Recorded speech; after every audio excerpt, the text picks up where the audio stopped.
¿Qué tal? Buenas tardes. Sean ustedes bienvenidos a su sesión de retroalimentación de este día, en donde ya previamente en el video explicativo abordamos estas generalidades de lo que es la obligación tributaria y que en la materia de las obligaciones entendemos que al concepto hay que agregarle esa condición de que el Estado, a través de sus vínculos tutorales y a través de esos vínculos ejecutivos, se va a denominar el sujeto activo de la obligación y que le va a exigir a otra figura llamada deudor, es decir, al contribuyente, que va a actuar como sujeto pasivo, el cumplimiento de las prestaciones pecuniarias y sobre todo, en algunos casos excepcionales, a especie. De conformidad con el artículo 31 de la Constitución Federal, se va a hacer referencia de manera contributiva al gasto público desde los criterios proporcionales y equitativos, por lo que da como origen esa relación jurídica.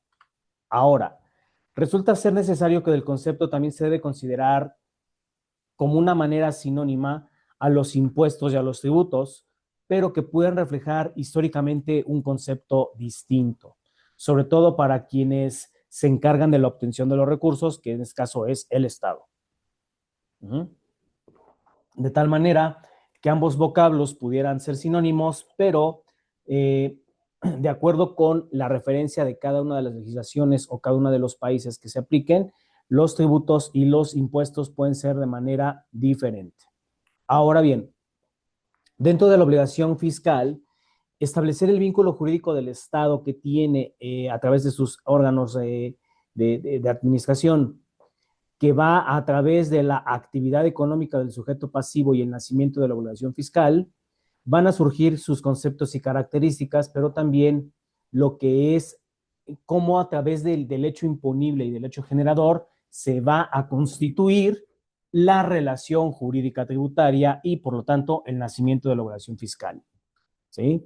Por tanto, la obligación fiscal va a encontrar su base constitucional en el artículo 31, fracción cuarta, perdón, del ordenamiento, a establecer que los mexicanos debemos tener obligación de cumplir y contribuir con el gasto público.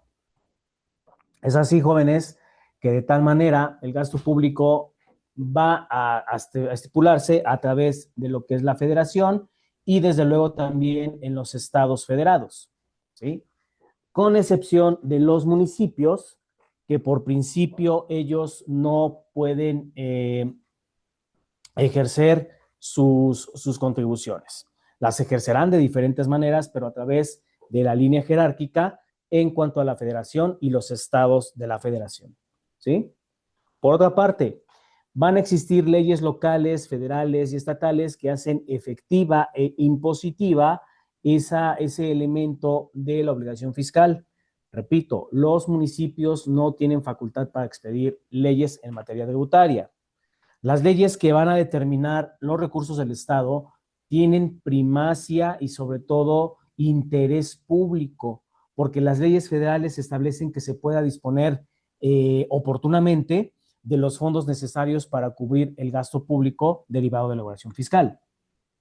Como concepto general, establecemos que la obligación tributaria es ese vínculo jurídico en virtud del cual una entidad llamada Estado, que se le va a denominar sujeto activo, va a exigirle a un deudor denominado contribuyente y también llamado sujeto pasivo el cumplimiento de sus prestaciones y pecuniarias, desde luego, y excepcionalmente en especie. ¿De acuerdo? A este efecto, la obligación fiscal se va a conformar de un acreedor, un deudor y un objeto jurídico. Es decir, el acreedor será el vínculo jurídico que establece el Estado con respecto del deudor llamado sujeto pasivo y que ambos van a generar la actividad económica y para dar origen a la obligación fiscal. Pero por otra parte, ese vínculo o ese objeto jurídico de las obligaciones fiscales las van a establecer tanto el hecho punible como el hecho generador, es decir, esas obligaciones de hacer, de dar, o de no hacer o de no dar, ¿sí? Por tanto, la obligación fiscal establece que al pertenecer al derecho público va a satisfacer siempre las normas de la rama del derecho público en materia de contribuciones y tributos, pero también de impuestos. Y va a satisfacer ese origen de la norma fiscal a través de los puentes ejecutivos de condiciones de contratos o bien de condiciones de pedimentos o en su defecto de procedimientos administrativos. Ahora, la obligación fiscal, al tener un acreedor como sujeto activo, se va a corresponder siempre esa obligación al Estado. Y el Estado en un momento de derecho privado puede ser también un particular, pero o el Estado en carácter de particular, siempre y cuando no establezca esas condiciones de jerarquía, de superior jerárquico. Por tanto, la obligación fiscal establece que el sujeto pasivo como entidad moral adquiere independientemente de sus integrantes la personalidad jurídica y capacidad económica para adquirir sus obligaciones fiscales. Esto es a partir de que nosotros tenemos vida económicamente activa o en su defecto cuando ya empezamos a tener bienes, propiedades, materia de ser enajenados o en su defecto arrendados. Por tanto, las obligaciones fiscales van a tener como finalidad recaudar tributariamente esta condición de la materia fiscal, pero acorde para dar origen a un documento llamado Presupuesto de Egresos de la Federación y que tiene su naturaleza jurídica en la Ley de Ingresos. Esto con objeto de poder sufragar el gasto público y poder contribuir a las necesidades más básicas y primigenias de la sociedad en general. Ahora, dentro de la norma jurídica tributaria se establecerá un presupuesto de hecho o hipótesis de incidencias, es decir, el hecho imponible o el hecho imponible, perdón, o el hecho generador. Es decir, esa descripción hipotética por la cual el legislador va a actuar para estipular la materia de tributos, impuestos y contribuciones y sobre todo el surgimiento de la ley fiscal. Establece un mandato. ¿Por qué? Porque la obligación fiscal, al ser un mandato, tiene que estar contenido en la ley supremacia, que es la Constitución política y todas las leyes fiscales que de ahí se deriven. Debe tener una observancia general para todos los agentes pasivos en el cumplimiento y adquisición de las obligaciones fiscales. Puede estar precedida por una sanción, ¿por qué? Porque la autoridad fiscal, como sujeto activo, debe tener medios de control para el debido cumplimiento de las obligaciones fiscales. Y en su caso, aquel ciudadano que incumpla con la norma jurídica o que no contribuya al gasto público, puede hacerse acreedor, eh, puede hacerse acreedor a sanciones que correspondan por el incumplimiento de las obligaciones fiscales. ¿Sí, jóvenes? Ahora, en este sentido, hay que entender que la sanción también puede ser un elemento coercitivo y coactivo, porque la contribución desde su teoría establecerá, de acuerdo a los postulados de Juan Jacobo Rousseau, que nosotros debemos tomar un elemento importante, el contrato social. Y que a través de ese contrato social estipularemos características de generalidad, uniformidad, justicia impositiva, seguridad jurídica, legalidad tributaria, capacidad de las partes en el elemento contributivo de las leyes y los impuestos. ¿De acuerdo? Recordemos que la generalidad es esa facultad que el Estado tiene, que el Estado posee para imponer a toda la población la obligación de contribuir al gasto público, que de carácter uniforme va a educar a través de los objetos jurídicos sobre un hecho generador y sobre todo, permítame un segundo.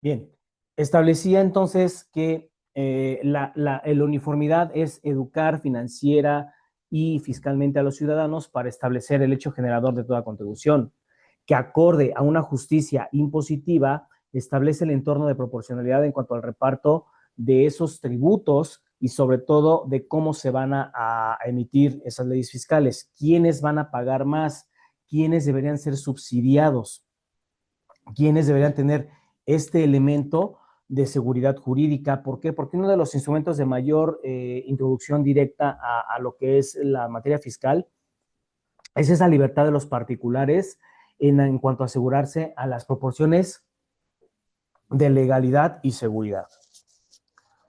¿De acuerdo, jóvenes? Ahora, la legalidad tributaria, acorde a esta teoría de la contribución, establece que ningún acto o resolución puede ser en contrario a la ley.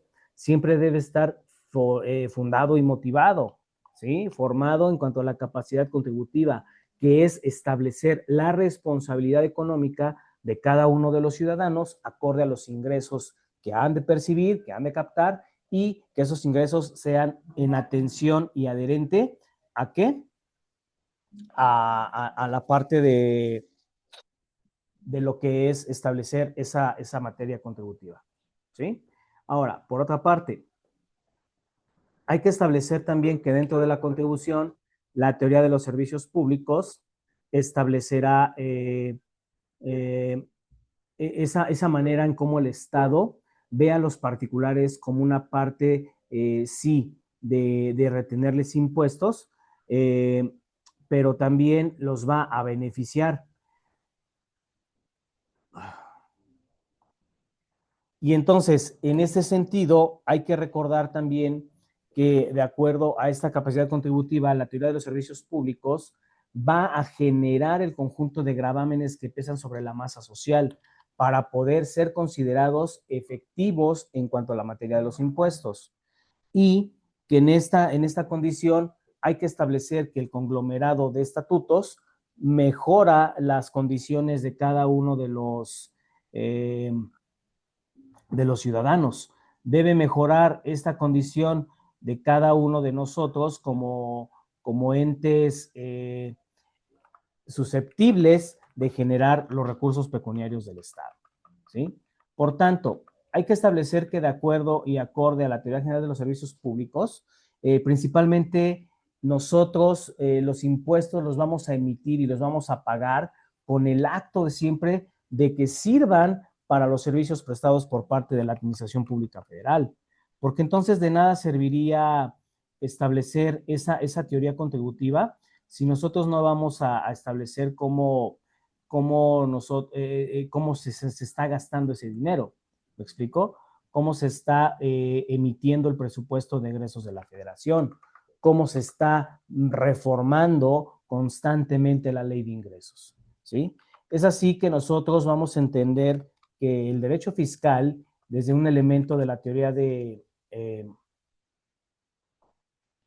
la teoría contributiva, establecemos esa línea de cómo nosotros vamos a establecer que generaciones pasadas ya han sido beneficiadas, ¿no? Y que les han prestado servicios. Por otra parte, hay que entender esa condición de cómo lo futuro va a ser el constructo generacional.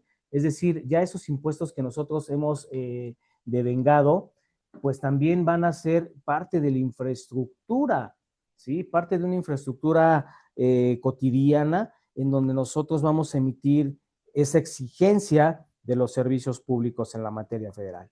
Es decir, que no nada más los impuestos pudieran establecerse a priori, ¿no? O que los impuestos nada más sean a capricho del Estado federal, sino que también esto va a dar auge a la infraestructura ferroviaria, carretera, puertearia, aérea, desde luego, marítima, y la construcción de escuelas, hospitales, edificios públicos.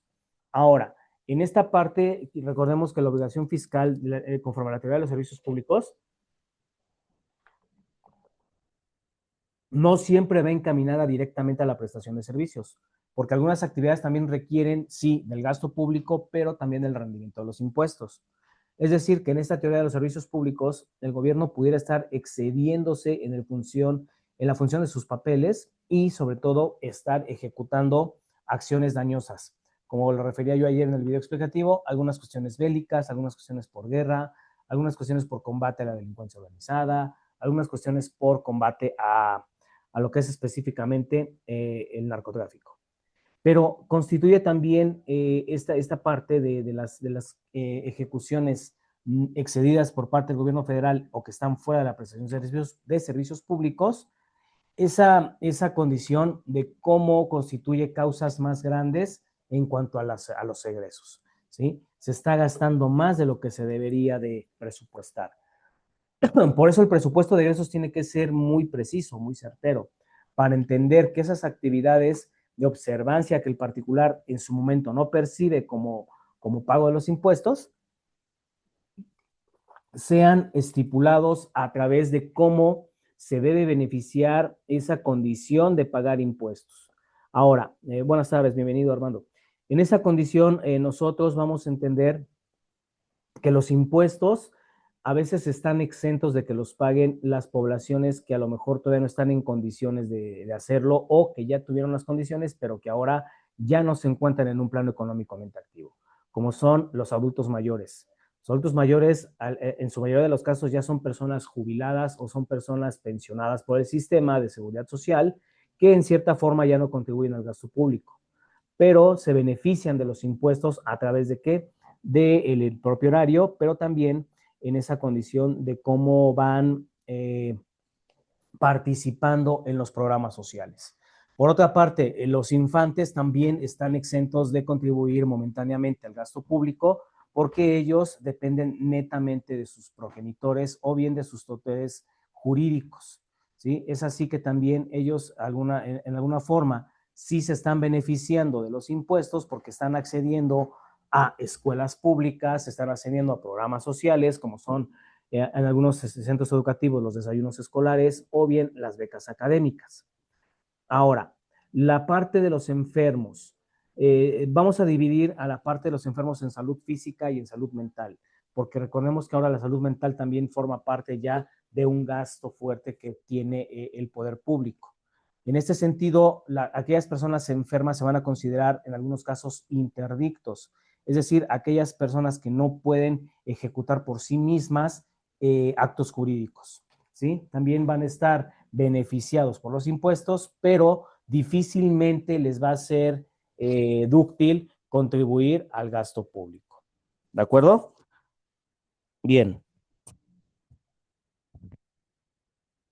Ahora, por otra parte, hay que entender nosotros que dentro de esta teoría de lo que es el servicio público, la teoría del seguro entendemos que la contribución o el objeto social de las contribuciones es ese efecto garantista de carácter individual que me va a dar certeza jurídica. ¿Por qué? Porque yo al proporcionar al Estado mi dinero, se va a encontrar esa teoría inspirada en el individualismo, pero que debe respetar la función del Estado también para cada uno de los individuos, mis propiedades, mis ingresos, cada una de las garantías que entran a lo que es mi riqueza. Por tanto, esta teoría del seguro necesita que la actividad como parte del Estado no se haya reducido en ningún tiempo, ni mucho menos que se pueda estar en un estado de indefensión o desprotección por la hacienda pública en relación con los ciudadanos mexicanos. ¿Ok? El segundo criterio establece que los servicios públicos o como elemento de la teoría del seguro constituyen una pequeña parte de los presupuestos de egresos de la federación y subsecuentemente van a ser destinados a las diversas entidades con las que cuenta la Administración Pública Federal, como lo son las obras públicas, el sistema de salud en México, la educación, entre otras entidades. Y el tercer criterio es que las empresas tienen que ver a los seguros como algo muy particular de cada uno de los miembros que hacen este país, pero va a ser acorde al patrimonio y a la persona. Es decir, que el obligado debe de estar en una manera proporcional a contribuir al gasto público. Si el Estado cometiera agravios en su patrimonio o en su persona, desde luego que está obligado a proporcionar la indemnización constitucional correspondiente. Por eso nosotros, en cuanto a estas teorías, vamos a establecer que la teoría de la sujeción formula críticas en cuanto a algunas condiciones de los extranjeros que se han internado en México, porque hay extranjeros que vienen a invertir al país y no se les cobra impuestos al menos entre un periodo de 3 a 5 años. Eso puede ser muy riesgoso para la administración pública. ¿Por qué? Porque la teoría de la relación de la sujeción exige esa materia de tributar también de los extranjeros, con efecto inmediato y sobre todo con efecto retributivo. ¿Para qué? Para que el país siga fluctuando, para que el país no se considere en una condición de desventaja. Ahora, de la teoría de lo que es el sacrificio, recordemos que los impuestos sí pueden implicar a lo mejor un sacrificio o una pesadumbre en cuanto al cumplimiento de las obligaciones fiscales.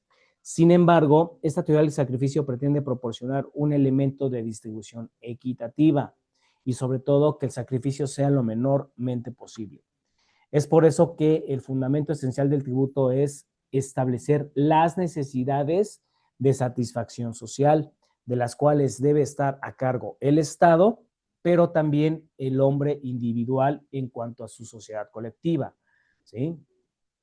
Estas condiciones del hombre individual se va a clasificar en las necesidades físicas y en las necesidades espirituales. De acuerdo con la teoría de la necesidad social, los seres humanos necesitamos de alimento, de vestido, de calzado, de un techo, del agua, necesitamos de varios insumos. ¿Para qué? Para sostenernos en este mundo y desde luego generar esas condiciones indispensables de supervivencia.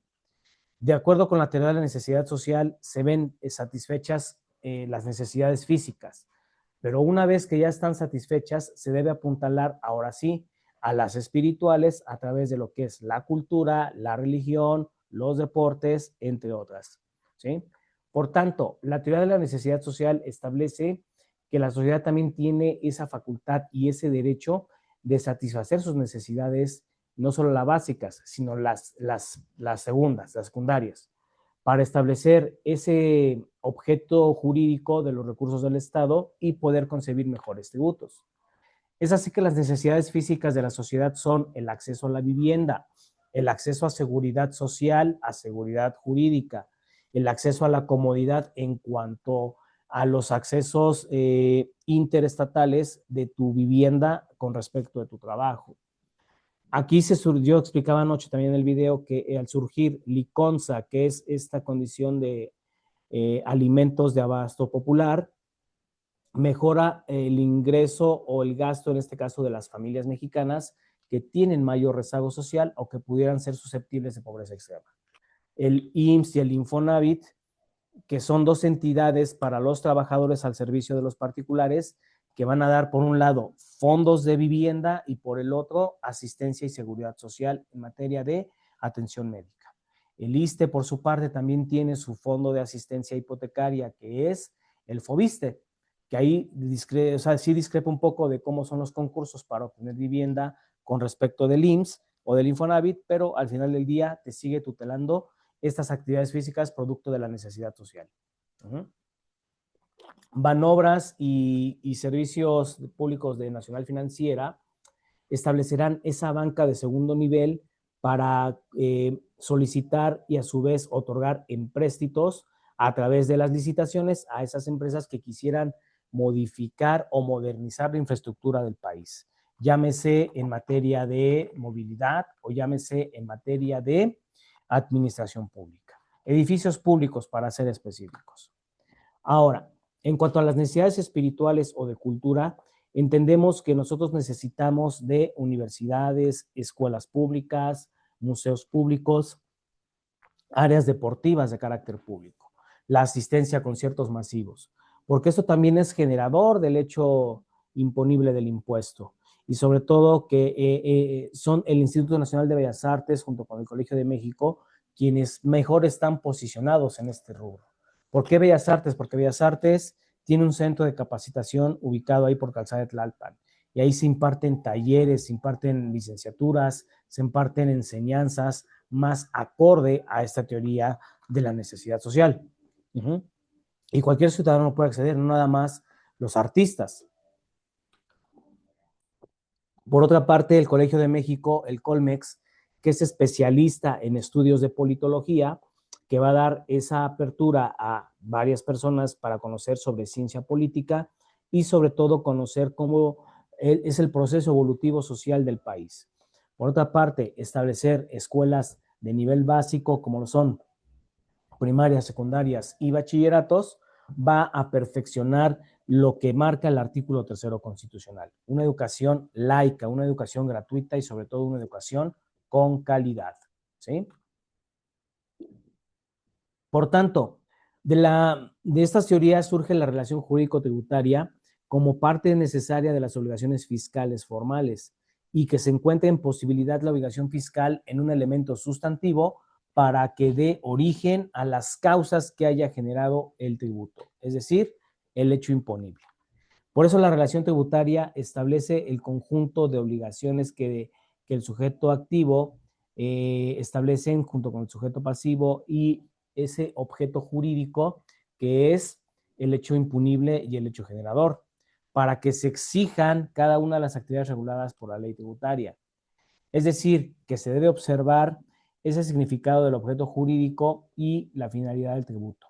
¿Para qué? Para estar fortaleciendo a la hacienda pública y sobre todo hacer referencia a lo que se está grabando específicamente. ¿De acuerdo, jóvenes? Ahora, del objeto jurídico, establecemos que el objeto del tributo se va a componer de la realidad económica sujeta a los gravámenes, sujeta a la imposición. Es decir, todo lo que va a entrar a tu riqueza, todo lo que vas a obtener por rentas, por concepto de rentas, todo lo que vas a derivar por el consumo de bienes y servicios que no correspondan a la canasta básica.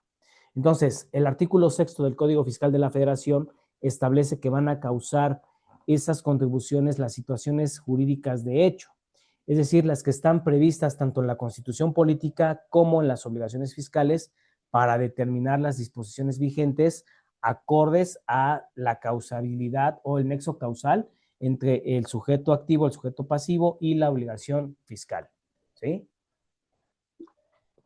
Por tanto, hay que fijar que la potestad tributaria del Estado se debe manifestar en un constructo de ejercicio soberano, pero que también se debe agotar a través de los procedimientos legislativos, con las expediciones de leyes.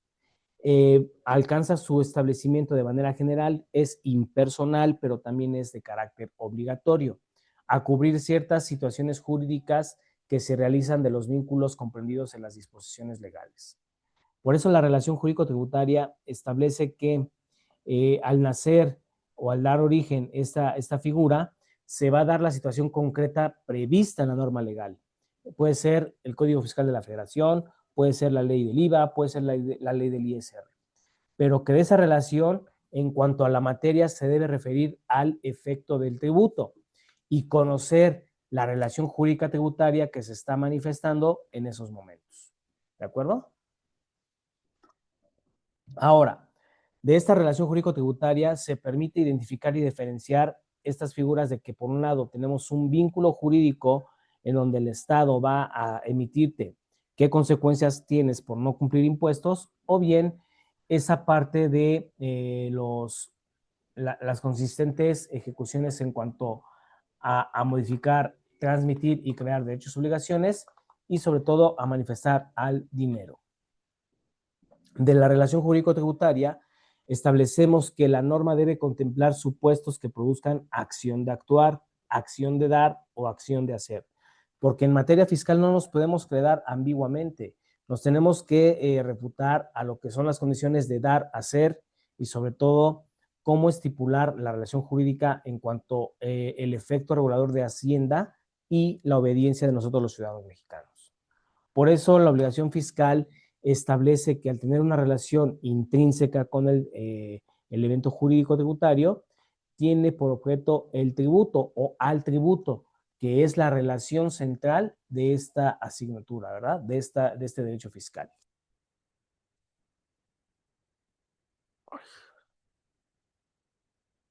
Ahora, por otra parte, hay que establecer también que dentro de estas condiciones de regulación tributaria es una condición ex lege, es decir, que precede la ley, y que el sujeto activo necesariamente a través de sus órganos de gobierno es el indicado para establecer el objeto jurídico del hecho imponible o del hecho generador y realizar por naturaleza económica esa recaudación político, geográfica y social de los impuestos.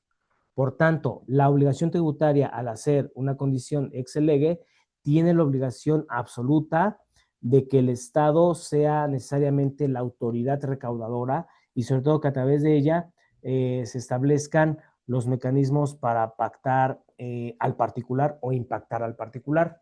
Por eso es necesario entender que el derecho fiscal tiene esa parte presupuestaria y esa parte de mandatos. ¿Por qué? Porque aquí dentro de sus características establecer que la prestación de recursos que se debe cubrir en cuanto a la contribución del gasto público es el objeto esencial de la obligación tributaria. Esas hipótesis parten de presupuestos o condiciones hipotéticas de acuerdo a lo que señala la legislación y lo que se está haciendo materialmente en cuestión tributaria, perdón, ¿sí? Que es un mandato, ¿por qué? Porque el sujeto pasivo tiene la encomienda de observar cómo están la adquisición de leyes fiscales y sobre todo lo que formalmente le está señalando el Código Fiscal de la Federación. ¿Por qué? Porque su objeto es sustancial, su objeto es esta parte de cómo vamos a contribuir al gasto público. De aquí se van a desprender los sujetos de la relación tributaria, es decir, el sujeto activo, el sujeto pasivo y el objeto jurídico. El sujeto activo, recordemos que siempre será el Estado, será esa entidad quien exige el cumplimiento de la obligación porque primero se va a dar el momento en que la autoridad determine y liquide, pero sobre todo cómo notifique el tiempo que ya transcurrió para que tú cumplas con tu obligación. Y que por otra parte, el artículo 6 del Código Fiscal de la Federación establece que le va a corresponder a los particulares, es decir, a los contribuyentes, la determinación de las contribuciones a cargo, salvo disposiciones expresas en contrario que vengan en la ley. Por tanto, las autoridades fiscales establecen que es de manera proporcional y equitativa el gasto público y acorde a 15 días siguientes a la fecha de causación. Por tanto, la relación jurídica necesita que el derecho se actualice constantemente, que el propio gobernado entienda de dónde nacen o emanan sus derechos y obligaciones en materia tributaria, ¿sí? ¿A qué está sujeto? Obviamente el sujeto activo lo vamos a llamar también contribuyente y es a quien se le va a exigir esta parte de hacer cumplir la obligación, ¿sí? ¿Existen varios sujetos activos? Sí, que son los órganos fiscales autónomos con la finalidad de dar bases a su importancia y llevar a cabo los procedimientos administrativos de ejecución en materia fiscal. Por tanto, algunos de estos organismos son el SAT, el IMSS, el ISSSTE, el Infonavit, que son entidades recaudadoras de impuestos, multas y tributos. Son las únicas entidades que pueden meter mano ahí, aparte del SAT. ¿De acuerdo? Ahora, por otra parte, hay que entender que estos sujetos de la relación tributaria deben hacer acorde a que también se debe diferenciar cuáles son las personas físicas y cuáles son las personas morales. Recordemos que las personas físicas, pues somos nosotros, todos los seres humanos, pero las personas morales son entes ficticios integrados por personas físicas que al celebrar negocios jurídicos están tutelados por la norma, pero también van a ser sujetos de derecho en la materia fiscal. O sea, nadie se salva aquí de pagar impuestos. Ajá. Por tanto, al sujeto pasivo le va a corresponder la categoría de contribuyente y es a partir del hecho generador que se entiende, percibe un ingreso, tiene propiedades, tiene bienes que pueden incrementar su patrimonio. Y en virtud de esas condiciones, ahora sí, el contribuyente está obligado directamente a ¿qué? A pagar la contribución y a pagar el adeudo propio. ¿Sí? Entonces, en esa condición, los sujetos de la relación tributaria consisten en que a lo mejor las atribuciones puedan corresponderle a persona distinta, pero que este sujeto principal de la obligación de pagar la prestación no es el adecuado, no es el que está requiriendo Hacienda. ¿Sí? Respecto del hecho imponible y del hecho generador, radica en que el Poder Legislativo tiene facultad para crear leyes fiscales, pero que puede también delegar esa facultad en la Presidencia de la República y que por excelencia manifiesta y ejerce su potestad tributaria. ¿Sí? Por eso el hecho imponible en atención a la relación jurídica o situación jurídica del Estado tiene que establecer los contenidos económicos previstos en la ley formal, establecer el objeto jurídico por el cual voy a gravar ciertos productos de consumo o ciertos servicios y sobre todo qué base o tarifa estoy utilizando acorde a los tabuladores que la ley fiscal me está otorgando. ¿Sí? Por otra parte, el hecho imponible será esa condición hipotético-normativa en donde el hecho generador, es decir, lo que se va a gravar materia de impuestos, es lo que se va a materializar en el aspecto y el constructo real para que dé nacimiento y surgimiento a la obligación fiscal. Es decir, ¿por qué el gobierno te va a grabar a lo mejor tabacos? ¿Por qué te va a grabar botellas alcohólicas? ¿Por qué te va a grabar endulcoradas? ¿Sí? ¿O por qué te va a grabar otro tipo de condiciones? Pues porque ahí vamos a conocer que el hecho generador es el que coincide con la relación jurídica y sobre todo va a dar paso al surgimiento y nacimiento de la obligación fiscal, desde un elemento objetivo, subjetivo, normativo y especial. ¿Para qué? Para que de acuerdo con la temporalidad, el hecho imponible sea altamente verificado y dé como resultado la definición formal del propio derecho fiscal. ¿Sí? Es aquí donde el hecho generador también, en una condición abstracta, pero que está prevista en la obligación fiscal, realizará condiciones de hecho previstas en las leyes fiscales. ¿Acorde a qué? A estos principios de cómo la federación necesita distinguir en qué momento se habla de una deuda impositiva o en qué otros momentos de los deberes de tributos.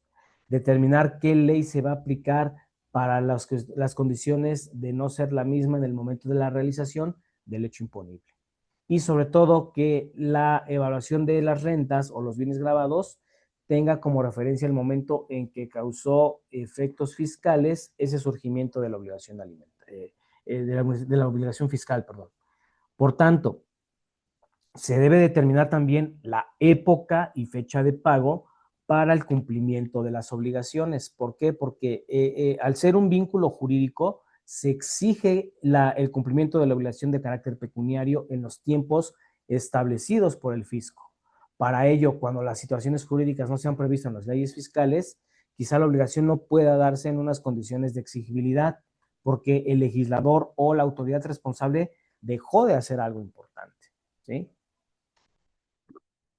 Entonces, en esta condición, la obligación tributaria necesita forzosamente de estar en un engranaje triangular del por qué el sujeto activo llamado Estado con respecto al sujeto pasivo llamado contribuyente tienen que homologar criterios para la recaudación y generación de buenos impuestos.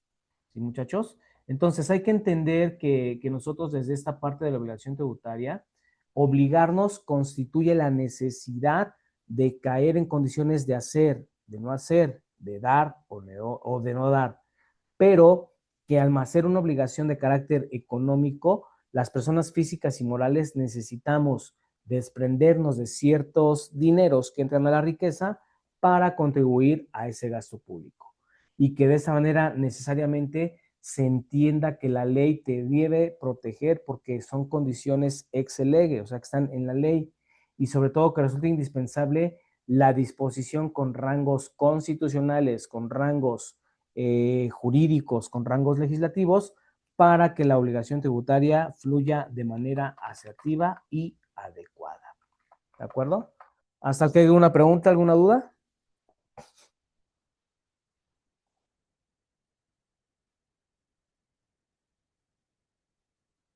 Bien. Pues con esto cierro la sesión del día de hoy. Eh, Más tarde ya les daré indicaciones para lo de su proyecto cuatrimestral y vamos a trabajar ahí varios tópicos, no necesariamente el de fiscal. Ya hay varias materias ahí que ustedes ya llevaron, entonces ahí les daré ya la instrucción adecuada para que vayamos trabajando este proyecto final y se aperture el plazo para que ustedes puedan hacer un podcast o en su defecto, si quieren disertar alguna clase en 10 minutos, con el gusto del mundo aquí les aperturamos los micrófonos, ¿de acuerdo? Pasen excelente fin de semana y nos vemos en la siguiente sesión. Hasta luego. Gracias, profesor. Hasta luego. Gracias. Hasta luego.